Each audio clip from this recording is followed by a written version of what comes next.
As they get settled, question, Ron, is it true that you were the third Asian American lobbyist in Sacramento? No, I was third. Manny wanted me to mention that too. Back when I started lobbying in 1983, there were 1,100 registered lobbyists in California. Not all of them are really lobbyists. They're association officers, attorneys that like to register as lobbyists, but they don't lobby. At the time, out of 1,100 registered lobbyists, I became the third. One Chinese, one Korean, and now myself, second Chinese. Today, there are 1,700 registered lobbyists in California, and there's about 25 Asian lobbyists. It's just not a profession you go into. I mean, when you're growing up, your parents want you to go into medicine or law, engineering. Now it's computer technology. That's not something they encourage as an avocation. And most lobbyists, if you ask them, they didn't train to have lobbying as a career. They just fell into it. Most of us all just kind of fell into it. But right. I had that epiphany where I said, I could do something that's more fun than pharmacy. Anybody here is a pharmacist? I don't want to denigrate the profession. It's great. I enjoyed it.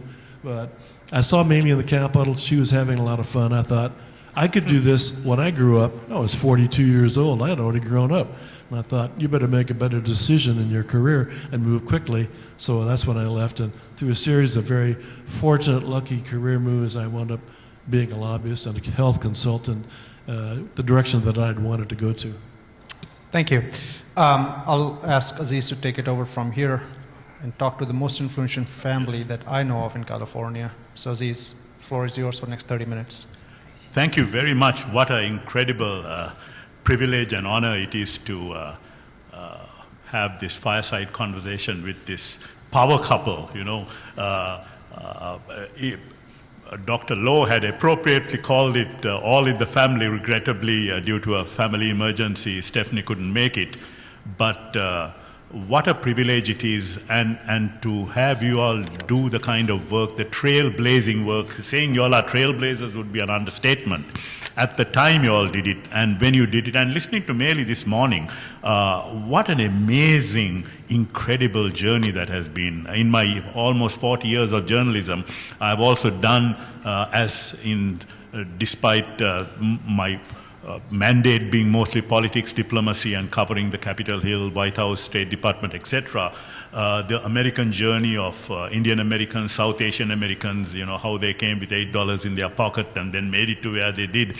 But to find some of the trials and tribulations that you all gone through, if you all can both speak to the sort of human interest part that Meili stressed about, you know, the difficulties, and also how you all, in a sense, went against the established order of let's not rock the boat. Ron, you spoke about how you did exactly the opposite of what your parents wanted to do.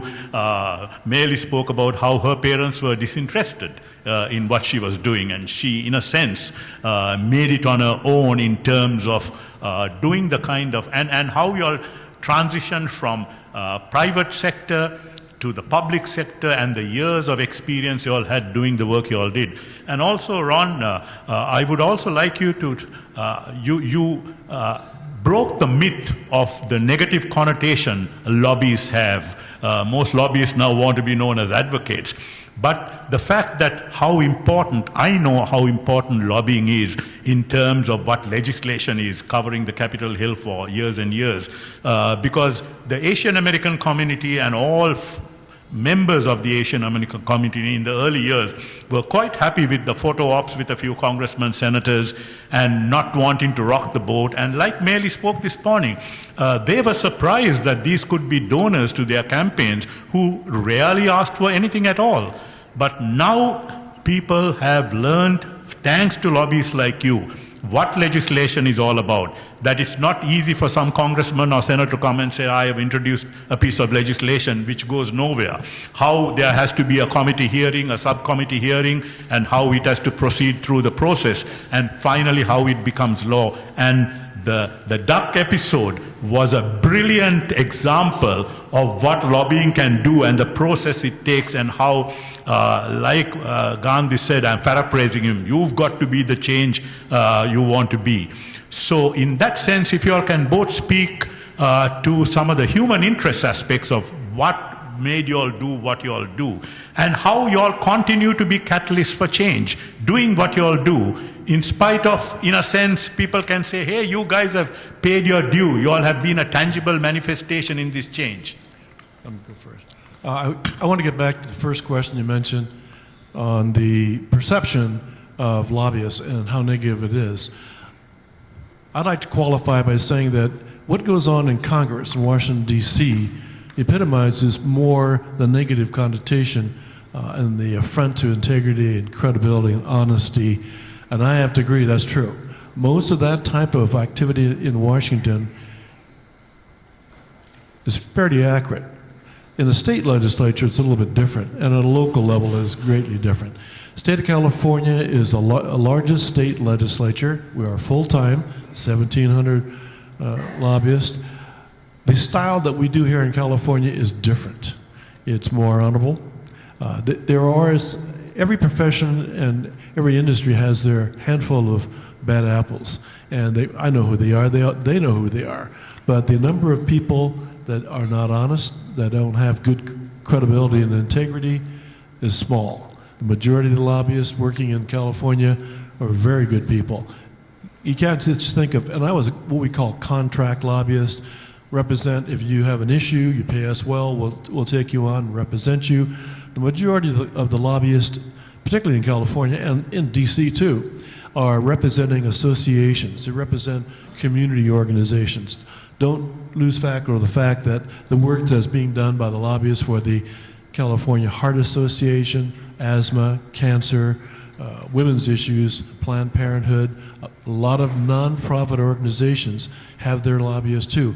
They far and away have greater numbers of representation than do the big, my firm and myself, I predominantly represented Fortune 500 companies. Some of them get a little bad negativity, and as a pharmacist I drew a lot of attention from a lot of healthcare groups. I did represent a number of big pharma. It was difficult because they come in with an impression or an image of black hat, not real good. But turning it around and showing a positivity to it, that was part of our job. I think I'd like to respond to the question about challenges, personal challenges being in politics, especially during the time I was there. And I addressed this to a lot of the women in the room. You know, it's tough enough as Asian Americans to always have to prove twice as much, work twice as hard, that you can be a leader.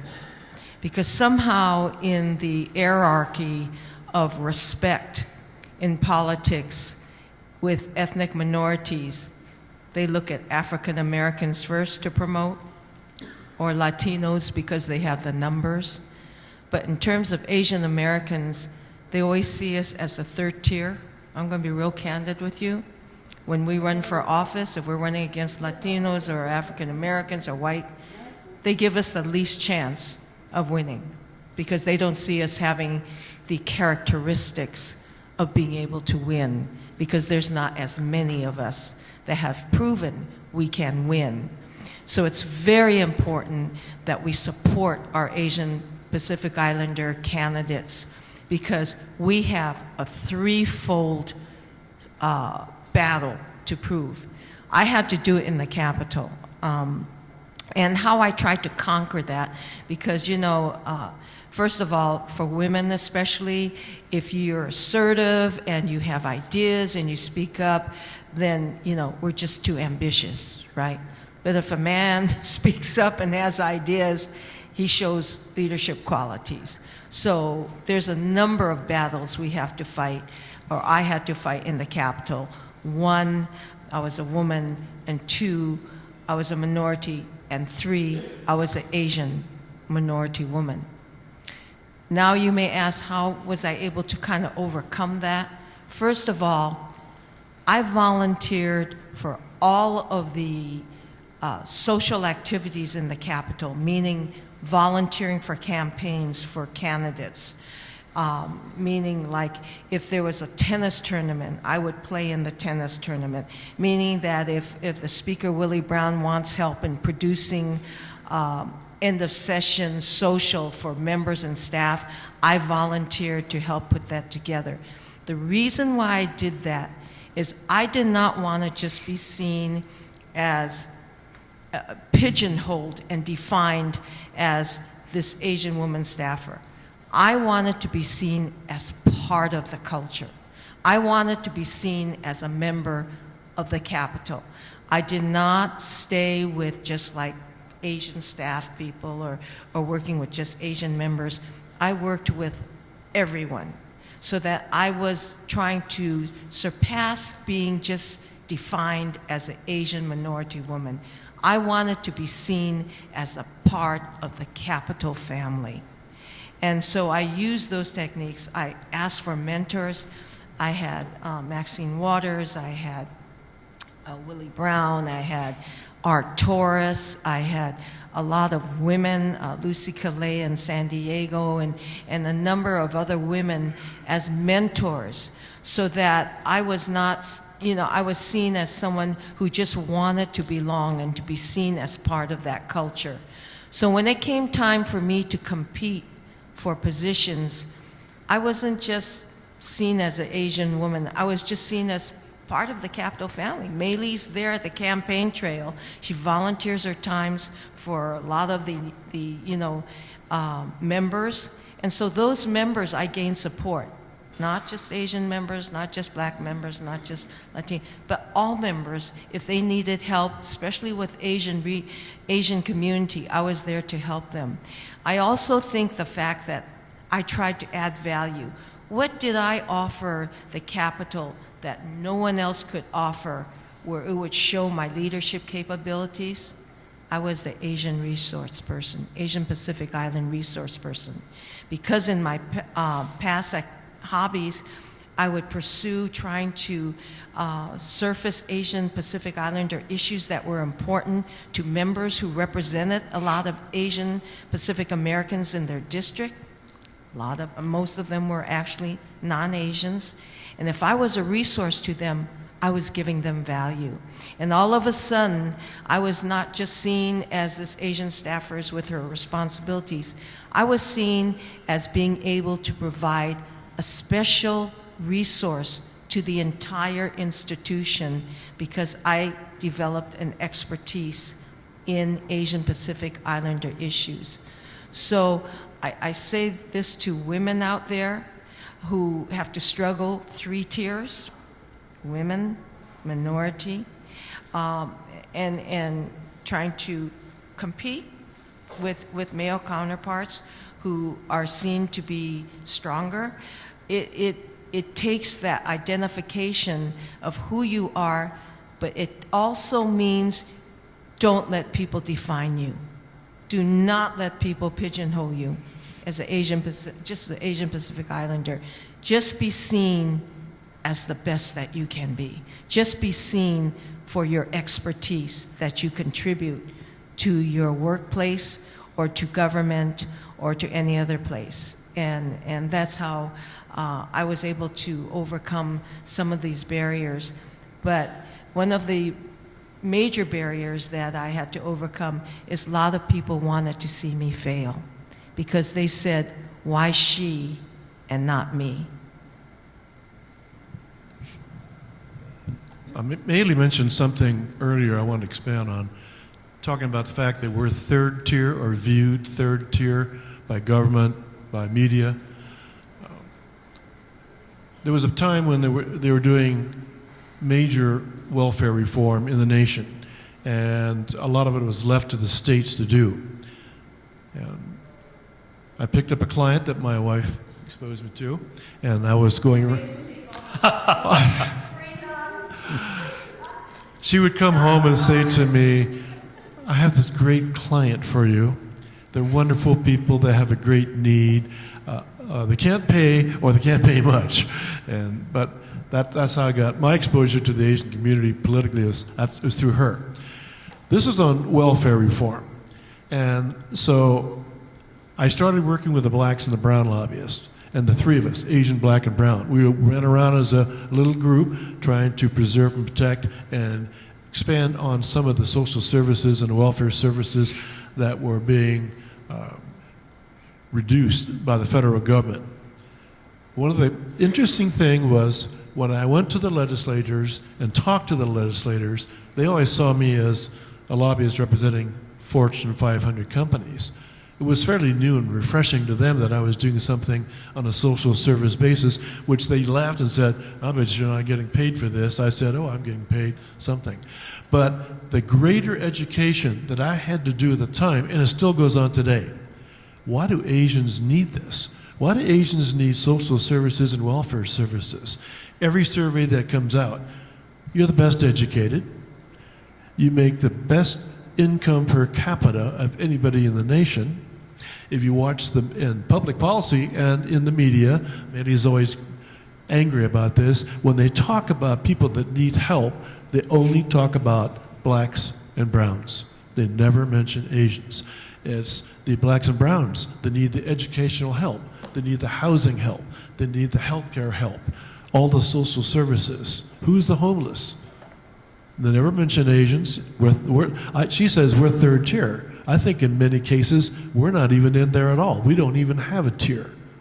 So that's part of our job. Our responsibility is to go out there and educate people that, yes, we do need help, and here are the issue areas where we need help. And let's work on policies that give us equity where everybody else is getting it and we're not even getting mentioned. I'd like to add one more point, and this is out of my tremendous respect for Russell here, who I learn from whenever I listen to him. But I think it's also real important for Asian Pacific Islanders to work with other groups. I think we need to get out of our comfort zone, learn to integrate, and help our ethnic brothers and sisters with their efforts, whether it be with the immigration efforts, and help African Americans with their civil rights issues, and help the Jewish community who are suffering with hate crimes the way we are.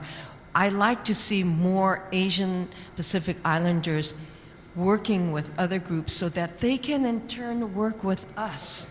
They can in turn be our allies. And I always say, work with groups that are outside your comfort zone, because the more they see you helping them, the more I think they would be inclined to help us, especially when we see our victims assaulted, and I see people just busier taking videos of the incidences without even calling for help.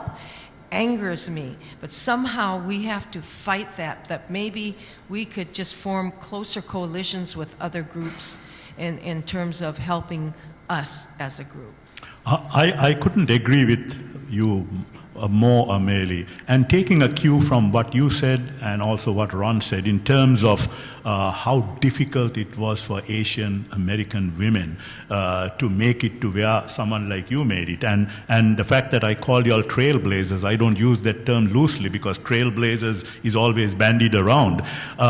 And isn't it also extremely important as we try to endeavor to have these coalitions that we also come from sort of patriarchal societies where the mindset is so entrenched that even in a lot of the ethnic organizations we ourselves have, it's very difficult for women, to become presidents of these organizations, to become chairpersons of these organizations. And even when they do, they are always sort of put down or in some condescending manner said, no, that won't work, that initiative won't work, it's often vetoed. And like Suhag mentioned, it's sort of a patriarchal mindset and a culture that we came. Fortunately, it's been broken to a great extent, but it still lingers on. Is it also important that we look within ourselves and make sure that that kind of mindset has to be removed, especially if you are appealing to the younger generation, where you get such talented women who are making inroads into all forms of things. But sometimes, even when they try to take leadership roles in some of these organizations that we ourselves have, are sort of put down in ways that are totally unbecoming of what we are endeavoring to be. And just a question where I think Ron made the very important point about the whole myth of the model minority, that why do you guys want to get involved in all these things? You guys are doing well, you all are educated, you all are affluent, etc. Some years ago, our newspaper did a huge investigative piece in terms of how unlike the first educated elite among the Indian American, South Asian American community who came, and most of them were doctors, they became the brand of the Indian American and South Asian American community. Now, as the community has evolved and transitioned and the extended family has come, there is a lot of poverty that exists, and that's why it's important for things like social benefits, social initiatives, Medicare, and all those things, which are still sometimes frowned upon among the elite in our communities, who say that we don't want to have handouts. They call it handouts, very derogatory, even though it's not a handout, it's something that you are eligible for. And how do you break that myth of the model minority in terms of we Asians shouldn't, in a sense, quote unquote, demean ourselves in terms of getting all these other social initiatives and benefits that we are eligible for? Well, you should say this, Meli. Meli's the first to tell you that people forget. Maybe a decade or two ago, the model minority image was there. But now today, she'll tell you that the majority of Asians in California, at least, they're immigrants. And that issue, being an immigrant newly into the country, it flies in the face of the model minority. These people, they need healthcare help. They need education help. They need housing help. They need social services. I'll just throw this out there because it's my firm is a Jewish firm, and they represent JPAC, which is a very lucrative Jewish political action committee, and they represent Simon Wiesenthal Center in LA. All the movie stars, TV stars, they support that.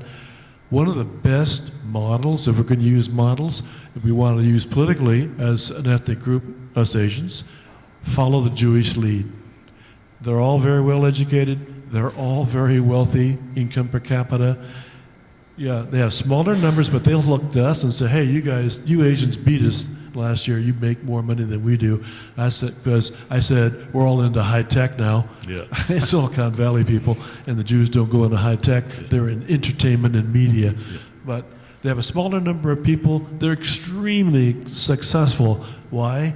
They coalesce together. They're very tribal. They're very, very tight. They have a message they've been using for generations. They've been put upon in Palestine for 5,000 years, here transported into America.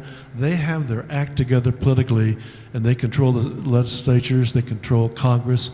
When they walk the halls, they ask for something, they generally get it.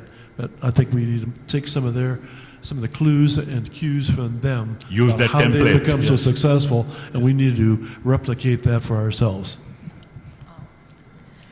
Also, I know this sounds real crass, but I feel very comfortable with this small group here because it's like family. They donate a lot of political money. Yeah, And absolutely. Asians Yeah. are still not there yet. We have the same income level, but it's not something within our culture to contribute to political candidates, and we have to work on that. I really feel that. Remember this. There's two things I tell people, and when they ask me how they get involved in politics and whatever, I said, political candidates and elected officials look at two things: how many votes you can give them to get them reelected, and how much money you can contribute. If they tell you anything else, they're lying, because those are the two things that elected members look for. What base of, that's why Ron is saying, and I am saying, and I welcome this group forming, I'm congratulating you, is that when you form a base of a voter base. So when you speak, you're going to speak about the voter base you can deliver to elected officials. That's your strength. So either you deliver a voter base or you deliver money. But those are the two things that work. And the Jewish community really knows how to make it happen. A second thing I want to say in terms of the ethnic group here is that the South Asians have actually been more successful with climbing the corporate ladder, becoming CEOs, and in fact, with your appointments with the Biden administration, the South Asians have learned how to do it very effectively. And quite frankly, I'm hoping the South Asians, East Asians can work closer together so that we can learn from the South Asians how they're being so much more effective with corporate CEOs. And that's why I love being in this group, because I see so many South Asians here. We need you. We need you. Just had a thought, finishing up my portion, about being active, politically active. You've heard me say this about 4 or 5 times today. Stand up, speak out. I'm going to add something else. Ask, demand. If you give them money, you participate, you show that you have a voting bloc you represent, and you can bring that voting bloc to the table. In politics and then also in sales, marketing, it's called make the ask. Don't give money, don't show up, don't shake hands, get your picture taken, and walk away. Ask for something. You don't get it, demand it. Just as a quick final question, because I think we are probably encroaching on lunchtime. Asian Americans, all the ethnic communities that form the Asian American base have been punching way above its weight in terms of, achievements. Like you mentioned, the Indians who have done, South Asians who have done very well in the corporate industry, etc. Even in terms of political appointments and career appointments in the Biden administration, which has been something that transitioned from the Clinton administration itself right through the George W. Bush administration, etc. But and Ron referred to this over and over again, the serious problem we are having with Asian hate, and just when we thought that we had arrived and we are now part of the mainstream, it's almost like a civil rights struggle all over again with this terrible, terrible hate incidents that we are seeing. And I can't agree with you more and endorse your fact that each one of us has to be a lobbyist in this endeavor in terms of the critical mass we have to, and we can't look back, and we've got to really use that Jewish American template when it comes to us. And I know it's not easy, unlike the Jewish American community. We are so diverse in coming together. But can you speak a little bit to the importance of how it is to make sure that this kind of thing doesn't get entrenched? Because there are other issues with social media and everything else, and you get TV stations which have gone into their own little bubble and become so biased and prejudiced. How we break this terrible kind of phenomenon that's just taken hold of, where they say, you guys are taking our jobs, you guys are taking our corporate appointments, and a whole lot of myths that sort of aggravates the very blatant kind of Asian hate that has been going on. Yeah, I'll take it first. Russell Jerome and the Stop Hate has given us an excellent tool to fight Asian hate. But we have to take the data that they started and created that start the Stop Asian Hate movement, and each of us has to cry out that data. We have to use media, our networks, to showcase what's happening by publicizing the data. And for all the work that Stop Hate's doing, I don't see enough media attention. I don't see enough people crying and talking to neighbors and talking to the media or talking to organizations that demonstrate how this issue is not going away. It's up to us to be the spokesperson of the tool that Stop Asian Hate has provided for us. Manly and I have kitchen table discussions, and one of the things that I have been getting very angry at, with all due respect, Russell, the other organizations that gather all this, and Manly's been involved in the community longer and deeper than I ever have. But what I see was irritating me because I see these groups gathering data. Let's get together, get another organization. California got a lot of money there and gave it to the community to do things. What are they doing with the money? Putting together talking groups, town halls, gathering data. I'm at the point where we have to take the next step, and it's an action item. It's time we started taking action and doing something. What good is all the data in the world? We know we're being put upon. We know who's doing the verbal assaults, who's doing the physical assaults. We know that now. Let's take the next step and let's do something that is actionable. Maynard's got a good point. You see it on TV. We need to go to the media and say, every time an African American person gets shot or beat up or something, it's all over the news. It's there for days. Brown people, they get a little less of that. Mm-hmm. Where are the Asians? They're tired of hearing about violence against Asians and the COVID, instigated or stimulated types of attack. COVID's going down. We're still getting attacked. Can't be from COVID. It's just we're easy targets. We need to take an action step next. And the media is the one that's going to broadcast that. We need to take legal steps. We need to take judiciary action so that when people attack us, we don't. Well, you saw in San Francisco, they recalled the district attorney. We don't want to wait until a district attorney sits there and mulls it over that it's a hate crime. I'm pretty clear when you attack somebody and they're Asian and they beat them up for nothing, and it's usually a senior woman alone being beaten up by one or more males, to me that's a hate crime. Why would it take so long for that to be declared or designated a hate crime?